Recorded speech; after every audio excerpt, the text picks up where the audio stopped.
Hi guys, so the WWE Payback pay-per-views just finished, and it was overall pretty good pay-per-view. Most of the matches were pretty predictable, to be honest, especially the John Cena and Rusev match. You could kind of tell that the only way one of them was going to win is by someone else saying "I quit" for them. The only way I could see John Cena losing was if Nikki Bella was to come to the ring and say it for him if he was getting too badly injured or something by Rusev, like he wasn't going to break any holds or anything, and it was just a continuous thing. Especially when Cena passed out, I thought maybe something then. But the rest of the pay-per-view was good anyway. It was just a little bit predictable. I mean, you could kind of tell Bray Wyatt was going to win his match because he'd lost his last match, obviously against The Undertaker. So, it's kind of like you can't have him continuously losing. So, and Ryback's been winning quite a bit lately, and he's gone quite a bit of a roll. So, I'm sure they'll probably end up having some other matches. So anyway, I mean, the pay-per-view was really good, and this video is mainly about what's on the WWE Network going forward from now on, for the rest of the month of May and June. And let me just get back into there. The next thing that's coming up will be NXT Takeover pay-per-view, which is this Wednesday, and it's the NXT Takeover. It's the pay-per-view called Unstoppable.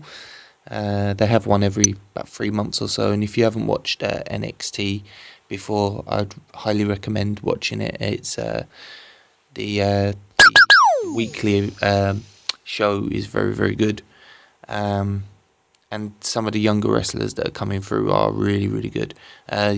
Neville, who's on the main roster now, he was obviously the NXT champion last year, and there's a few other ones that are coming through now, like Sami Zayn and Kevin Owens and Finn Balor. It's really good.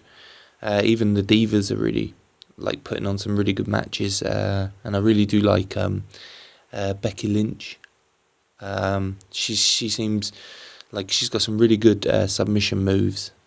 So hopefully she'll come through pretty soon. She's got a title match against Sasha Banks. So hopefully she'll win that match.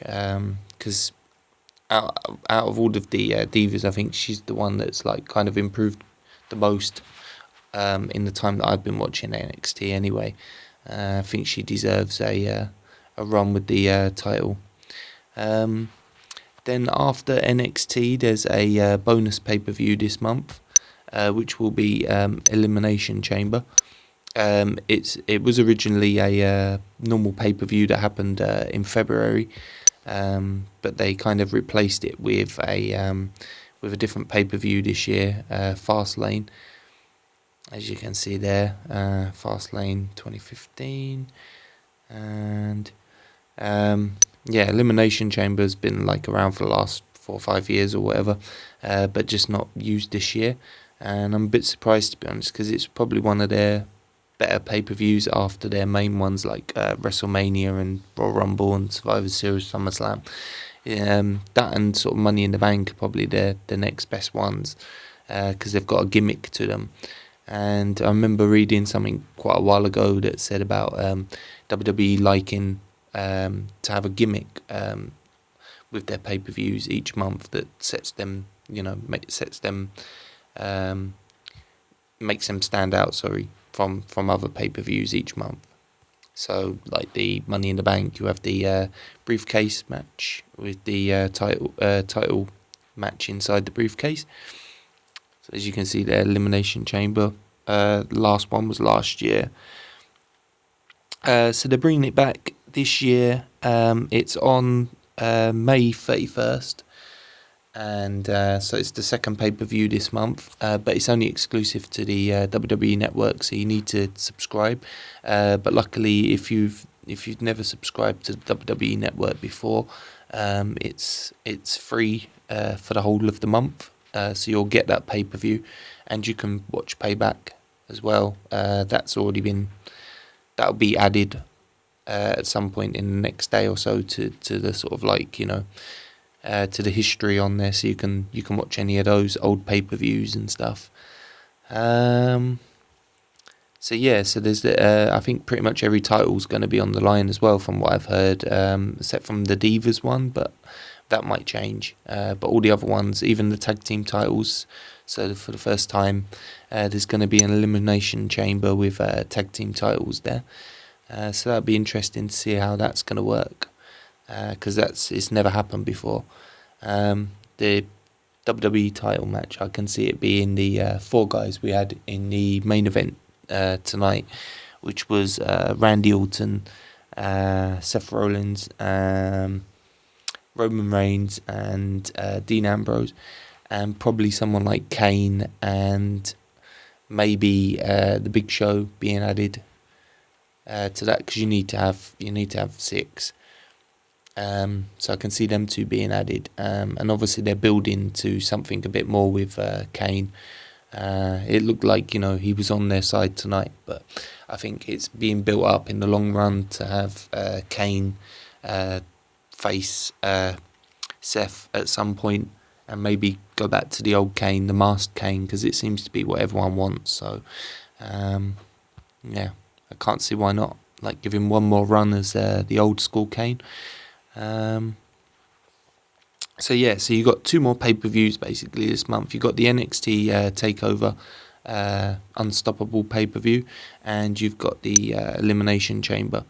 Then obviously you've got some other things that are going on, the normal shows like the WWE Unfiltered with Renee Young, and the Jerry Springer Too Hot for TV shows that they've been doing weekly now. So they're newer ones. I think they've been putting some of the episodes of Total Divas on there, the newer ones from late last year. Let's just check. I'm sure they've been putting some newer ones on, because the last one that was on there before was the wedding from just after WrestleMania. There's Wedding Mania there, and then you've got 4 episodes that have been on since. So these are they're not brand new episodes, as you can see there. They're from like September last year, but they're slowly adding the Total Divas on there. So if you like that kind of thing, and then there's a new program that starts in June. It's from the makers of Jackass and Bad Grandpa, called Swerved, and they showed a little clip of it tonight on Payback, and it's starting sometime in June. It just says coming in June, so you've got that for June. Basically it's like kind of playing pranks on WWE superstars and that.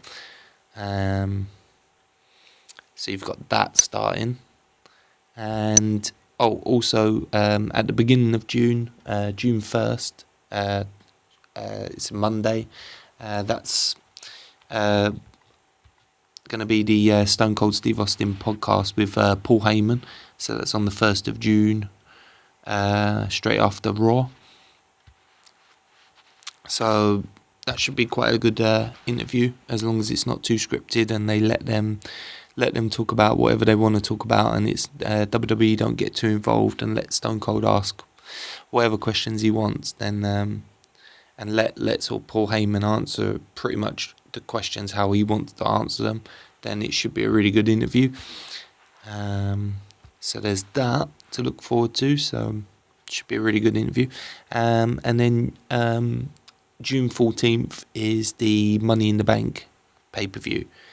So there may be something else at the end of June as well, but so far that's kind of all they've said. Is Swerved coming June, the Stone Cold Steve Austin podcast straight after Raw on June 1st, and Money in the Bank on June 14th. And there'll probably be some other things, no doubt, because there's been quite a bit the last couple of months now. They've been putting quite a few things on straight after Raw or SmackDown, but doing it, like advertising it a week or two before it happens. So there's bound to be quite a bit more in June. But so far, June's like shaping up to be quite a good month for the WWE Network as well. The only thing that I'd like to see them do now is, on top of these things that they've been doing, is try and get the Raw and SmackDown episodes on there a little bit quicker. But obviously, maybe that's something they can't really do because of the contracts that they have with the TV networks. But it'd be really good if they could get it on there a bit earlier, because at the moment it's like about a month behind. If they could at least get it down to like a week or 2 weeks, then that'd be really great. Then I wouldn't see any problem with anybody subscribing. I'd recommend it for everyone. But as it is anyway, I kind of always subscribe because I like pretty much everything they've been putting on there anyway. So and then the pay-per-views. I mean, here in the UK, it costs quite a bit of money to get the pay-per-views. Some of them would be on Sky Sports, but then you've got to pay for Sky Sports anyway. And then the ones that are not on Sky Sports, that are on Sky Box Office, you paying another 15 quid or whatever it is on top. So this is only £10 a month, and then you're getting all this other stuff as well, and you get to watch all the old content. There's all the old pay-per-views, all the old WCW stuff on there, everything. So I mean, I recommend it to anyone, really, to be honest. So that's it, guys. So that's your content for May and June, and thanks for watching. Bye.